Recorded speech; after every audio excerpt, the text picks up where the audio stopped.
Good morning, everyone. Thanks for joining us this morning. I'm John Sasaki, Communications Director from OUSD.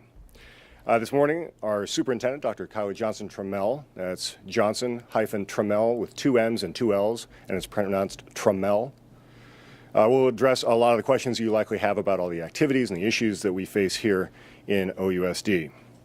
We also have some of our staff here, some of whom might be able to stay afterwards and answer some of the questions that you have additionally beyond the press conference. But Dr. Johnson-Trammell will not be able to stay after the press conference. We will make her available coming up a bit more in the coming days and weeks.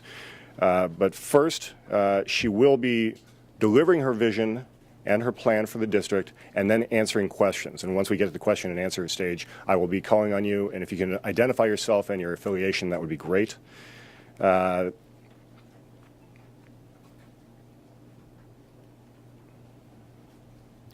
Lastly, I want to remind everyone that tonight at La Escolita, one of our schools, which is where we do our regular board meetings, most of you have been there before, 1050 2nd Avenue, we will be having a special meeting of the Board of Education tonight where staff will be presenting the plan for tens of millions of dollars worth of cuts for the district going into next year's budget.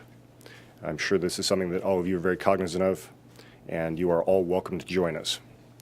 So as long as everybody's ready, we'll bring up Superintendent Kyla Johnson-Trammell.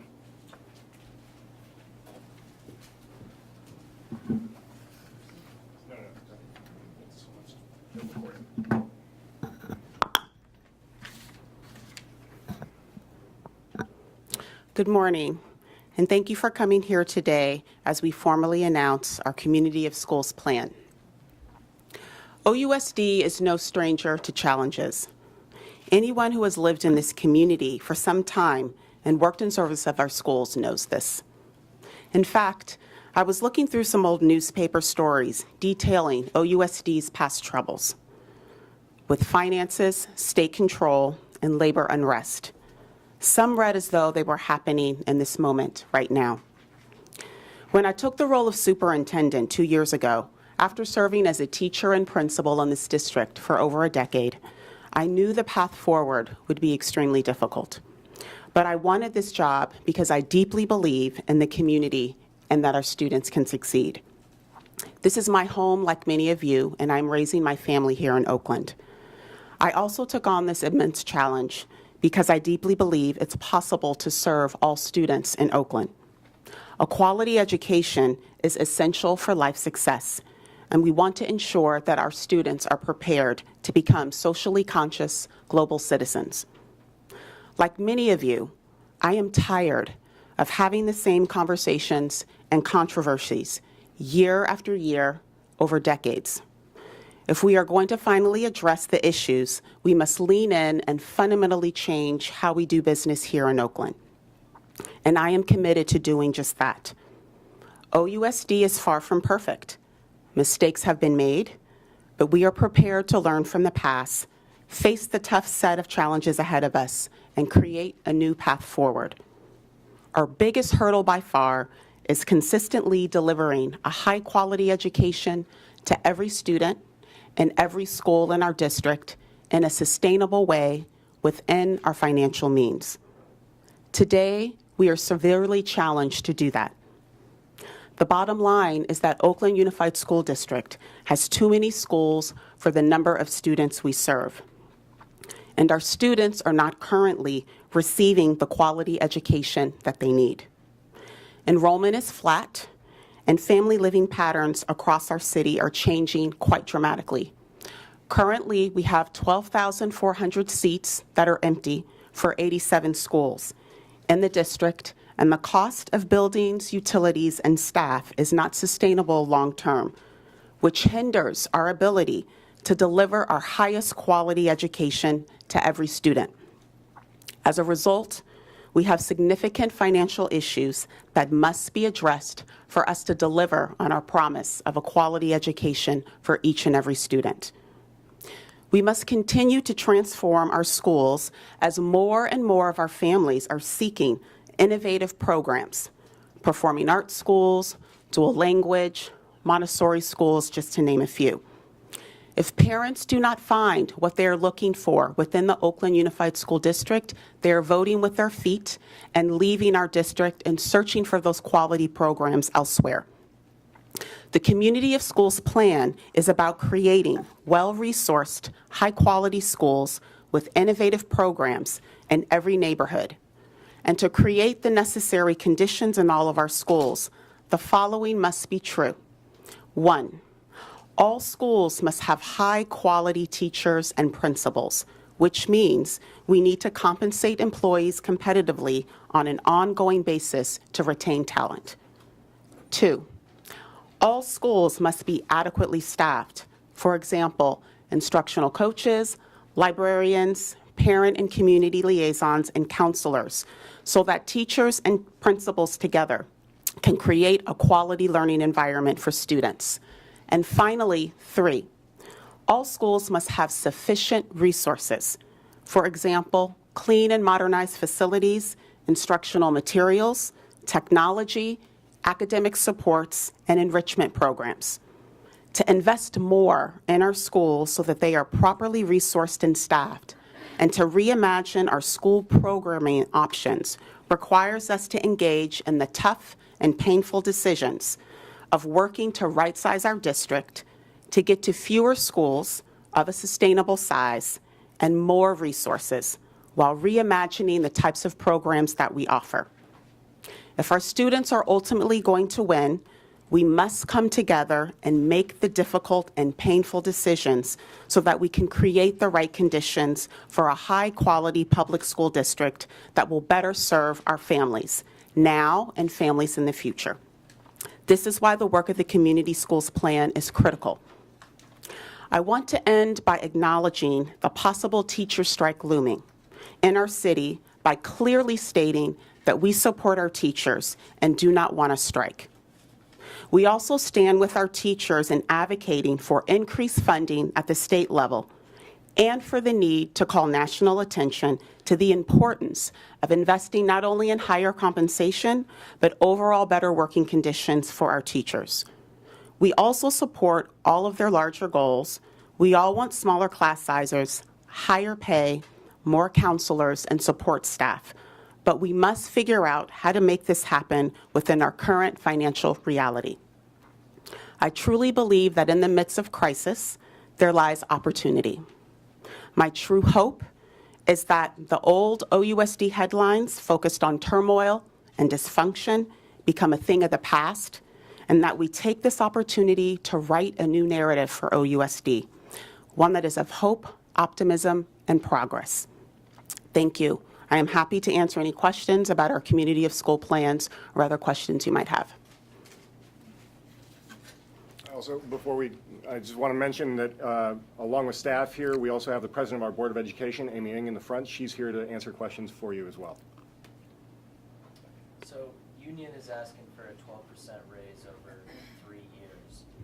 What is that even feasible, and what would that mean in terms of cuts, or how would you balance the budget in order to make that work if the district were to decide to do that? So we're currently in the middle of negotiations where hopefully we'll be able to reach an agreement.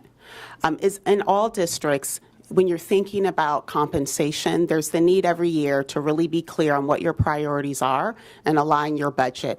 A part of prioritization is realizing where you may need to pull back investments to invest deeper in what you think your key priorities need to be. For us, teacher retention is a key priority, not only for next year, but ongoing. And part of what you will be seeing in our budget reduction plan is making some tough decisions around ensuring that we're not only fiscally solvent, but making sure that we have resources available for new investments.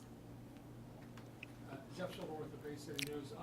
In terms of the negotiations, I know the fact-finding report is going to come out, I believe, on February 15th. Is anything going to happen before then, or how are you hoping to resolve things between the teachers between now and the end of the month or whatever? Well, all of that is a part of the negotiations process that I can't really speak in detail about.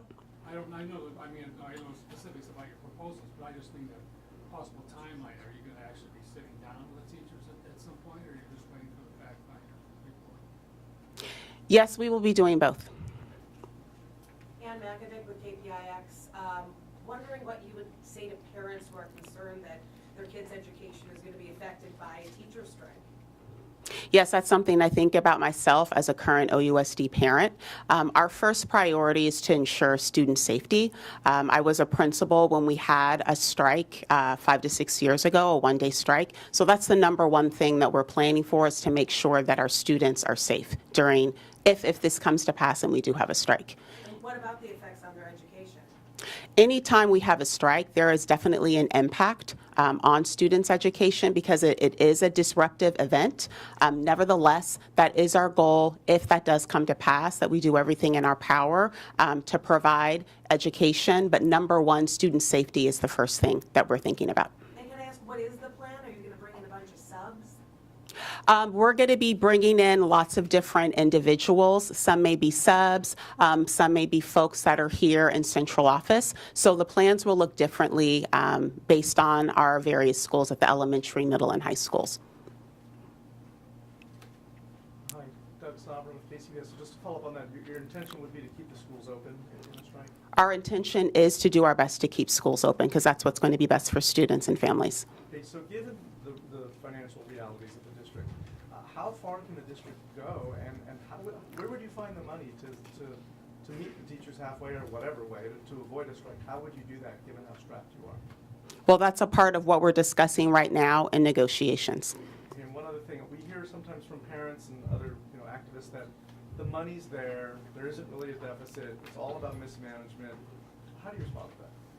Well, I would say that there are definitely areas of improvement for us in terms of management. But if you actually look at many of the districts across the state of California, many districts are facing financial challenges. If it's not next year, it's in the next 2 years. And so it's a larger city conversation, which is one of the reasons that you're seeing strike activity not only in Oakland, but in other districts. So it's really a call of action. And again, that is where as a district we are standing with our teachers. We are not getting the funding that we need. And I think that is what is coming out of this moment.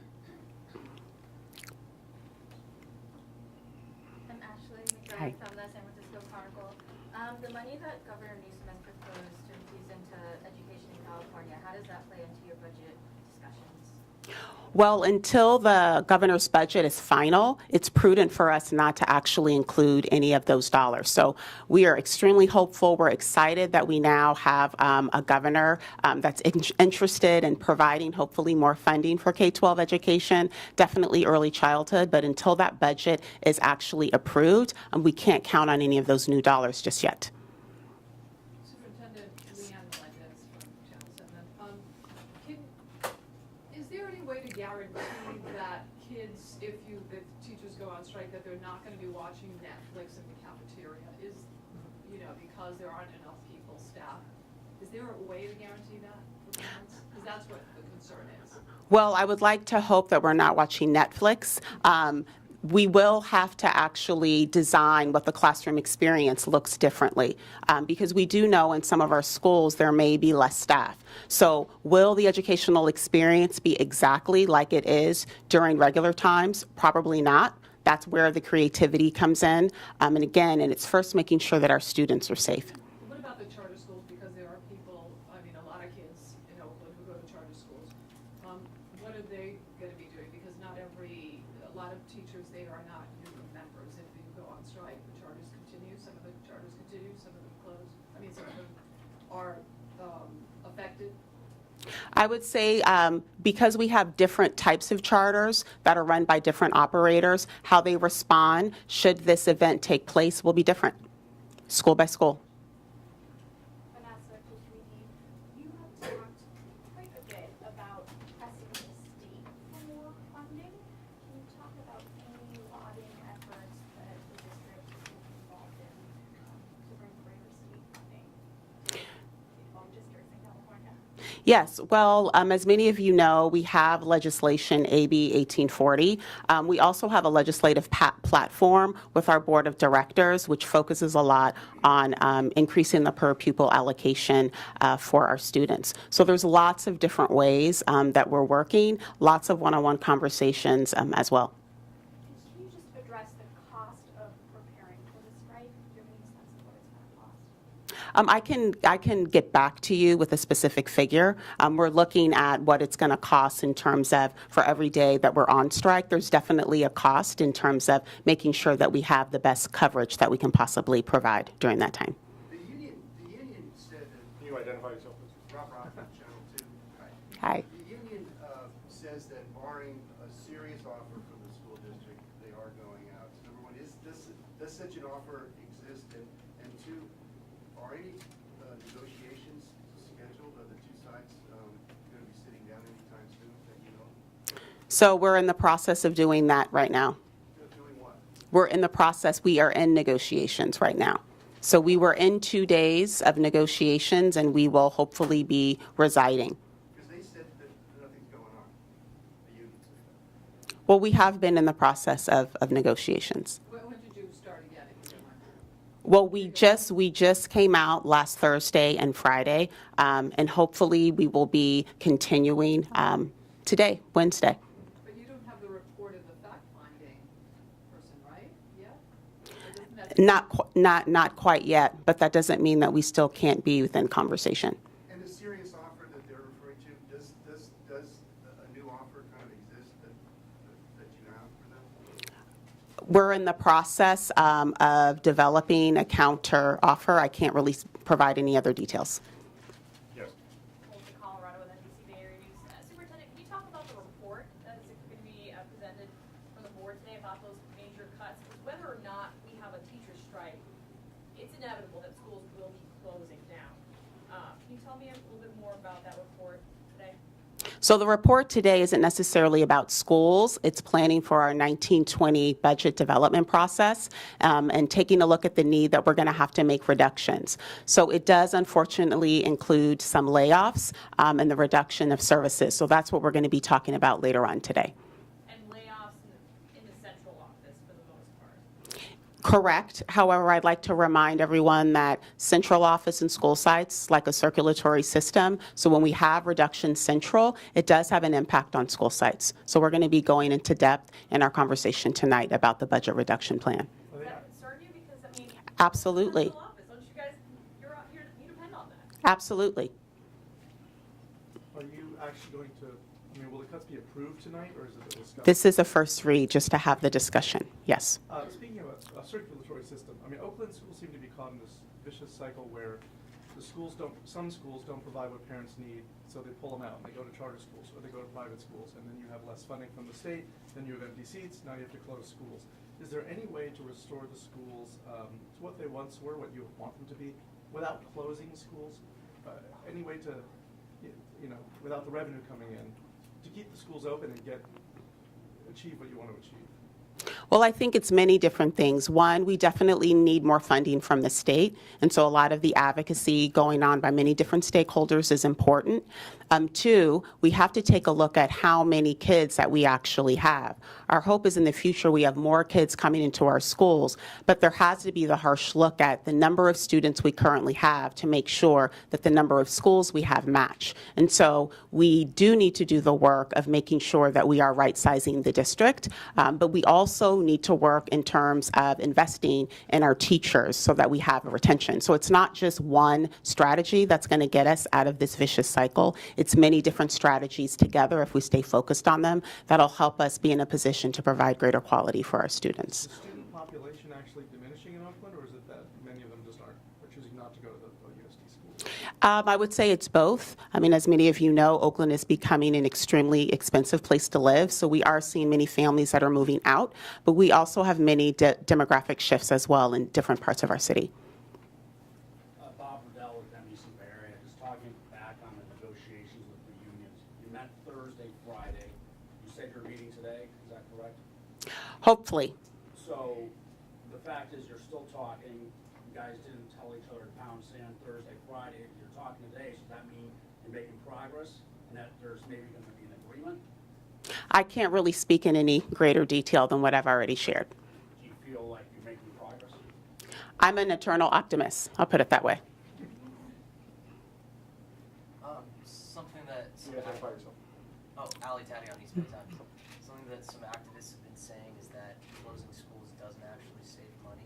How would you respond to that? Well, there's a lot of research that shows that if we aren't careful in looking at some of the hidden costs, that we may not save money. So, for example, some of the hidden costs are thinking about if you have a vacant building, what is the cost for actually maintaining that building, or thinking about, the facilities cost, making sure that you're not still paying for utilities of a school that was there once that school program is eliminated and moved somewhere else. So if we aren't attending to some of those pieces, then they're hidden costs that the district isn't keeping on top of that can cause us money. The other piece is enrollment decline. And we are being realistic that with any of these changes, whether it's a school consolidation, whether it's a merger, that there may be initially some loss of enrollment. It may be some families may not want the merger or the new program, may not speak to their interests, and they decide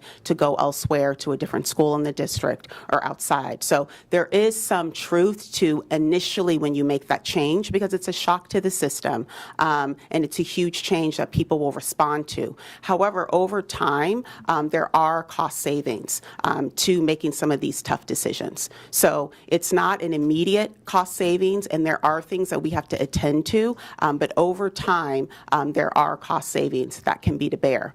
But I want to underscore that the purpose of doing this isn't necessarily just cost savings. It's us trying to actually maximize our resources to fewer schools so that our schools actually get more of the supports that they need. Ashley from the Chronicle again. Regarding school closures and cost savings, a few years ago the school district closed like 5 elementary schools. Can you say what the savings were, what lessons the district learned from that? I cannot speak to, I wasn't the superintendent at the time in terms of the specific cost savings. I would say the lessons learned is really making sure that we're preparing also receiving schools for any closures. So we know families may go different places, and that it's not only the school going through the difficult process of closing that needs support, but the schools that are actually receiving schools. This has actually come up in some of our engagement discussions with schools that may be in the process of merging, that the school that's going to be receiving the students, how are we making sure that those schools have the supports that they need to care for the students and families? So I would say that's definitely one lesson learned from the last time that we had to go through this process, and also what's come up in community in some of our recent conversations. Superintendent, do we have a dollar amount as to how much the report that will be given to the school board tonight, do we, based on the recommendations, the cuts that need to happen, do we have a dollar amount? Because last time it was like between, 15 million to 30 million or something like that. Do we have? We're proposing about $21 million of reductions.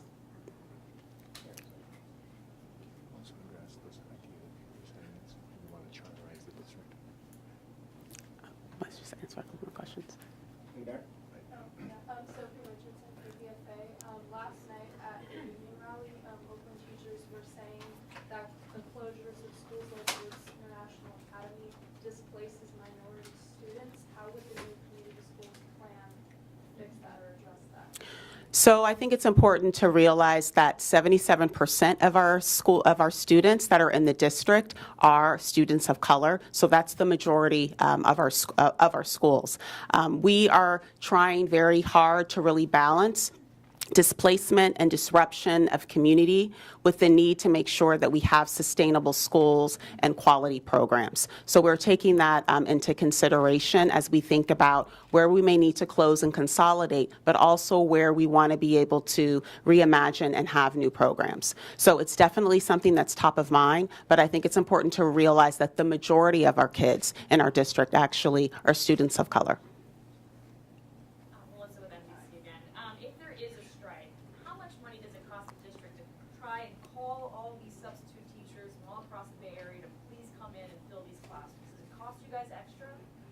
Anything that results in extra time, there's a dollar figure attached to that. So of course, there's a cost. There's a cost to the recruitment, there's a cost to the fingerprinting, there's a cost to the payment, there's a cost in terms of bringing extra bodies to bear, so absolutely.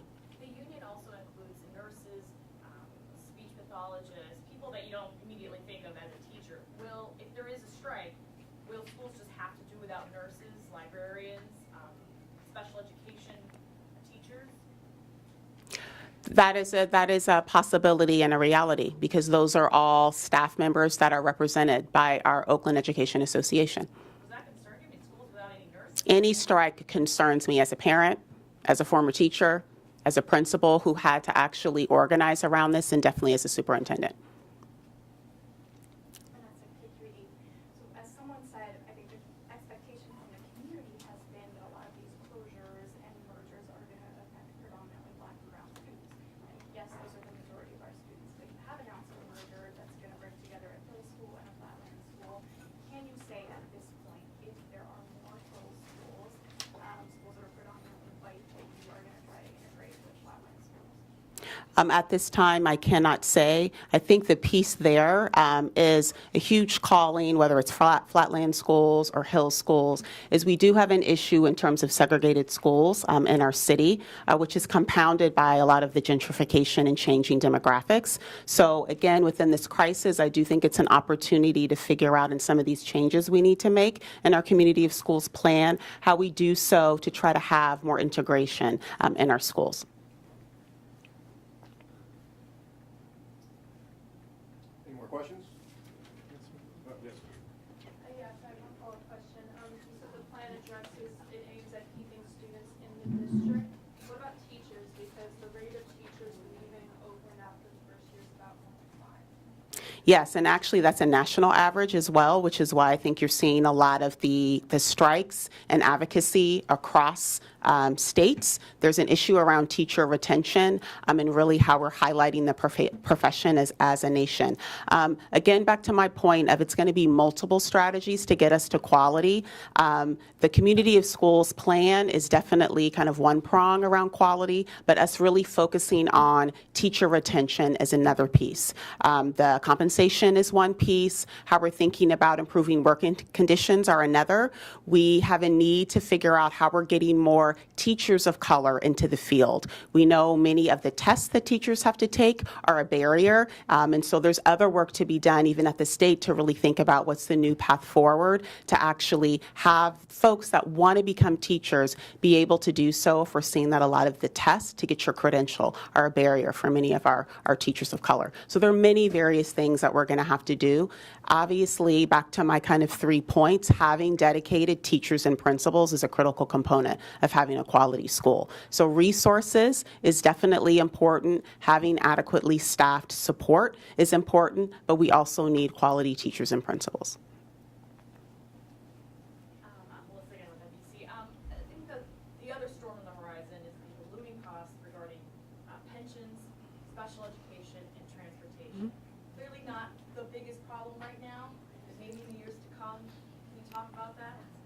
I would say it's a problem now, and it's been a problem in the past. This isn't something that just popped out of the sky. This is something that many districts have been thinking about for many years. So that's one of the things that's driving our structural deficit. And if you go to the California Department of Education website, you'll see the structural deficit of many districts across the state. This is definitely an area where we are going to depend on the state to provide us support, because if not, what's going to happen is districts across the state are going to have to continue to cut just to stay solvent, to pay for people, which is extremely important, but not be able to have the funds available for the resources. So that's an example of a larger state. I would say when you start to see similar trends in rural districts and urban districts within the state, it's a call to have a statewide conversation. Any more questions for the superintendent? If not, I wanted to bring up the president of the Board of Education, if she wanted to address the issue of how we're going to approach changes at the state level with regard to, charters, anything else that you want to do here in the district.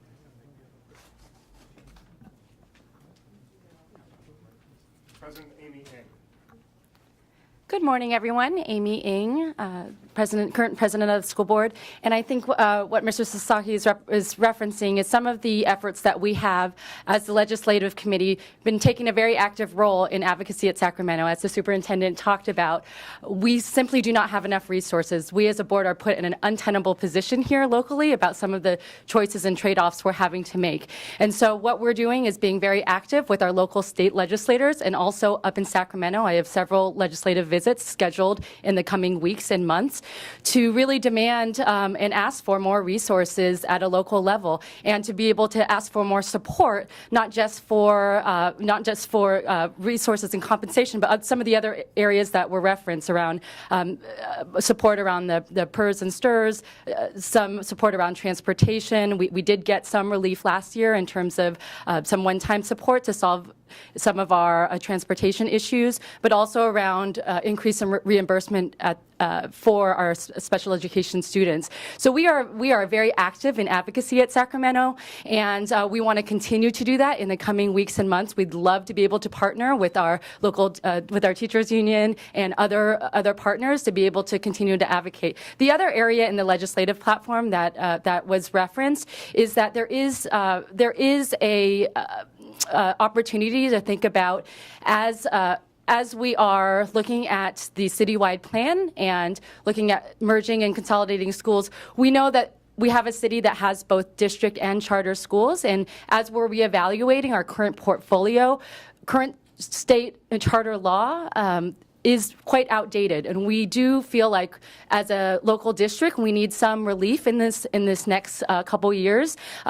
In terms of the current charter law for both appeals of charter schools and for new charter school openings. So we are also advocating as part of our legislative platform that the state consider a pause in terms of new charter school openings and appeals while we are currently addressing our fiscal situation. So that is part of our ask as well, and part of our legislative platform. Of course, this is what we saw in as a key issue in Los Angeles. The governor has recently also put out that he is forming a task force and going to be looking at a report in terms of updates and changes at the state level. We do believe with the new governor and the new state superintendent, we can get more support in this area as well, particularly as we're dealing with a lot of issues around fiscal distress.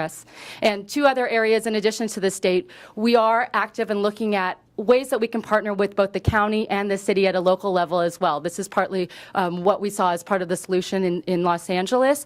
I am the co-chair of the Education Partnership Committee, which is a legislative body of both the city and the school district. We are looking at ways to prioritize how the city budget can be better aligned with the Oakland Unified School District and school needs, and ways that the city can play a more active role in some of our joint assets and providing resources and support to the school district. And of course, the county, especially as we are a school district that is really very proud of our community schools, ways that the county can look at resourcing with different levers that they have some of our local needs. So we are active in advocacy and really trying to bring in more resources at both the local and state level at this point.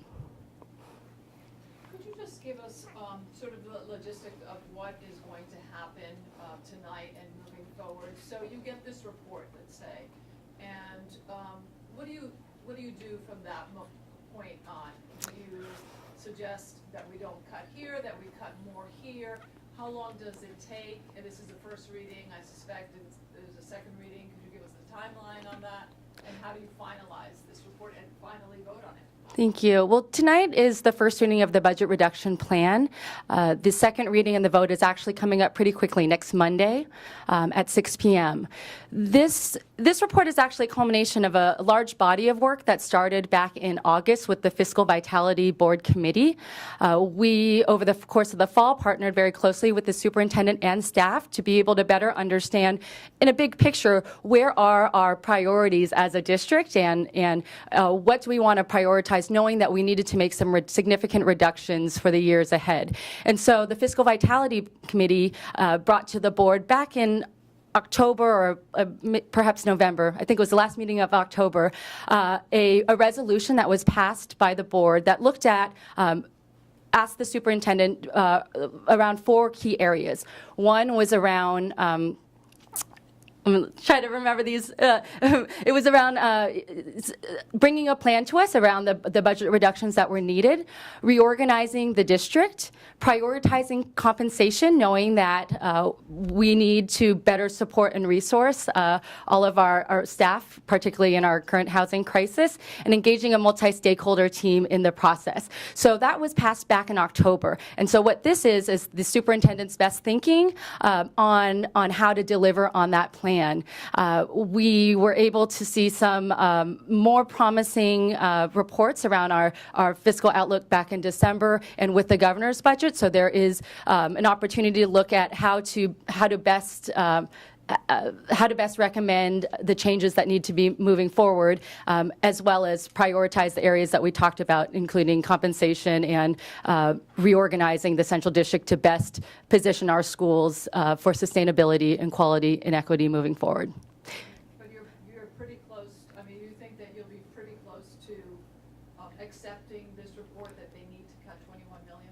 So this is the first read. It is for 21.75 million is what the superintendent's recommendation is. We do have some urgency around really wanting to prioritize what the reductions are going to be so that we can free up resources for some of our investments, including compensation. So we will have a first read today and a vote on Monday. But of course, the budget development process for 1920 is ongoing. We're not scheduled to approve our adopted budget until June. But this is really the first opportunity for us to, not the first opportunity, but this is the opportunity for us to really make decisive decisions. As we know, they're all very tough trade-offs, but really making decisive decisions to prioritize some of the investments that we want to make. And as the superintendent outlined, there are some key areas that we know that we need to improve and do better on. As board president, are you optimistic that a strike can be avoided? And if not, what are your main concerns if there is a strike? What are your main concerns for the city? Like the superintendent, I am also an eternal optimist. I do believe that we are facing some tough decisions, but we as a board are committed to make these tough decisions so that we can free up more resources to be able to really prioritize our key assets, including our teachers. We do know that we have a teacher retention crisis, and we do want to be able to provide more compensation to be able to stem the tide of the teacher turnover. So I am optimistic that we are aligned around our priorities to really invest in teacher retention. Obviously, the details need to be worked out, but we as a city and as a district are aligned around prioritizing teacher retention as one of our key levers for quality schools going forward. But if it doesn't happen, what's your chief concern? If the strike does happen, what's your chief concern during the strike? Well, as the superintendent said, we all know that a strike is incredibly disruptive for the system. It's disruptive for families, it's disruptive for staff, and all of those involved. It would be incredibly unfortunate to have a strike occur here locally. But I think during that process, of course, we want to prioritize the students and commit to ensuring that it is least disruptive as it can be given the circumstances. I just have a question. I mean, it sounds like the budget cuts are being anticipated in part to free up money so you can pay the teachers more, but how do you make these kinds of cuts when you don't yet know what the compensation will be for the teachers in the years ahead and how much money you're going to get from Sacramento? That's always the challenge, is that we always have to approve a budget prior to the state budget being finalized. So it's part of just the normal budgeting cycle often has challenges such as that. But we do need to make our best efforts in terms of identifying what we anticipate and what projections look like. We do have some uncertainty this year with the new governor.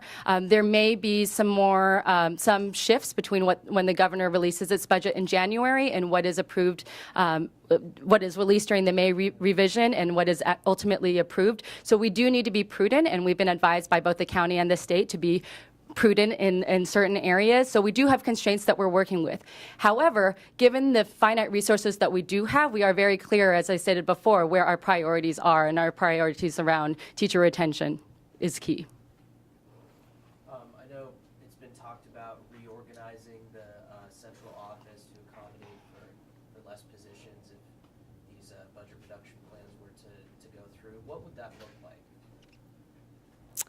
I believe the superintendent would be in the best position to talk about that. I know that that is in process, but from the legislative side and from the board side, what we asked for was there to be a re-envisioning and reorganization. And also we know that we have a number of really strong programs and initiatives across the district, but what we realized in our fiscal vitality process was that we have many initiatives, some of which were seeded with philanthropic dollars, and that not all of these initiatives are sustainable for us as a system, given our current finite resources. And so we asked the superintendent to also review some of our initiatives, potentially sunset some of those initiatives, and really hone in on some of our core areas of work. And so that is a very difficult process. Many of these initiatives and programs have a lot of attachment. Many of them are nationally recognized, but we also realize if we continue to have high turnover at our school sites and we aren't positioning our schools with the resources and the stability that's needed, that we're not going to be able to see the outcomes that we want to see. Would that reorganization plan come back to the school board, or is that something that the superintendent would decide on their own? That is something that we're still negotiating and working out what the follow-up will be in terms of the report back. Of course, if any, there will certainly be a report back, but in terms of what the legislatively that would look like, it's still being determined. All right, thank you very much, everybody. Yeah. We appreciate it. Once again, tonight there's a board meeting at La Escuelita. The closed session starts at 5. Is that correct? 5, and then right after that we'll have open session. I did want to address one thing since everybody's here. Something that's been in the media a lot. I get this question a lot from people. A lot of people ask me about our plan to close 24 schools. There is no plan to close 24 schools. 24 is a number that came out as part of a study that we did, that our staff did, that was based solely on the numbers that we have here in the district, the number of schools and the number of students. If we were basing everything, all of our decisions just on those numbers, that's how many schools we could close because of the thousands and thousands of empty seats that you heard about earlier. So 24 was not a real number. There is no plan to close 24 schools. And beyond that, this idea of closure is not actually fully accurate either, because the plans that we're going through with the citywide plan have to do with maybe in some cases closures, but also some consolidations like what's happening right now at Elmhurst Community Prep and Alliance Academy, which are two co-located middle schools over in East Oakland. Those two are being combined into one school right now, and starting next school year, they will be one school. So one of the schools is technically being closed, but it's still remaining under the umbrella of the other school. They're all going to be under one school. So next year we're going to have that one fewer school there. Is that a closure? Technically, I suppose that's accurate, but it's not like we're closing a school in that case and leaving a school building sitting there empty. So I just want to clarify, 24 is not a real number, and it's not all about closures. All right, and I can stay and answer some questions too if you want, but I think our superintendent, our president of the board need to go. Thank you so much for being here. Any questions, feel free to, you can catch me one-on-one if you want to.